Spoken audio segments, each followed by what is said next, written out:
nila, oh. Pineapple. 30 volume. Meron pa sila. Ay, ito madami pa muna. 6 lang ako. 30 volume. Vodka passion fruits. Ito, ilan? Nag-live kaya ako. Ikaw mo Share ko sa'yo. Ha? Nag-live ako. Mag-live ka. Kitag mo na. Tara yung vodka na. Diyos ko, baka isang ano pa lang dito. Iba ano na sa ano. Ba't may pagkain sila dito ate? Dito yung nire-rep. Parang may tulong dito. Ay? Dito? Hindi na nagsira? Parang ang aking pagkain siya. Ito. Ayun, nakatay. Ilan na yung siya? Ewan ko ito. Ay, lemon yan. Parang ano na. Ewan ko kung kailan pa yan. Yung ginawa. Ha?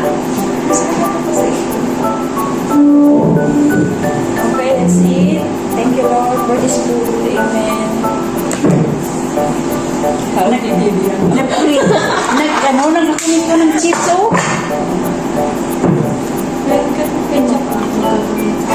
Gusto mo? Kain tayo. Kain sa'yo, guys. Ang asa dito yan, gusto mo? Buwa. Kasi hindi niya si Yusi Sanghang, di ba? Si di ba ate sa'yo? Hindi. Yan may mga Okay. Magkakamay daw siya. Ha? Ito talaga yung maganda, yung hindi pinaplano. So kasi kapag hindi pinaplano is natutuloy. So kapag planado, madalas talaga hindi matuloy.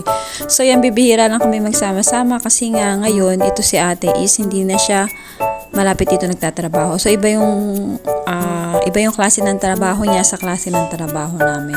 So siya kasi doon siya nagtatrabaho, doon sa kung tawagin dito is Ganieladim. So si ate nga ay isa sa mga OFW na sinuwerte dito sa bansang Israel. Kasi nga is napamahal sa kanya yung pamilya at itinuring talaga siyang totoong pamilya. So siya nga pala dito is citizen pero wala siyang asawa. Kumbaga inampun kasi siya nung pamilya ng inalagaan niya. So halos 20 years na rin siya ditong mahigit. So 'di ba? Napakaswerte ni ate, isa siya sa sinuwerte at mapalad dito sa bansang Israel. Kwento niya nga sa amin dati is napalabas daw siya dito sa mga TV dito sa bansang Israel. So kasi napakabuti rin naman kasi ng kanyang puso. So bilang kaibigan ko, masasabi ko talaga na deserve ni ate yung lahat ng meron siya. So yun, kahit 2 oras lang kami nagstay dito is talagang sulit naman kasi halakhakan, tawanan, so walang iniisip na problema. So kaya kahit hindi ako nagde-day off is okay lang sa akin kasi nga is malaki ang sahod at nag-e-enjoy naman ako. So kapag gusto kong lumabas is nakakalabas naman ako. Yun yung kagandahan dito at napakabait at napaka-bless ko din dahil mabait ang aking employer.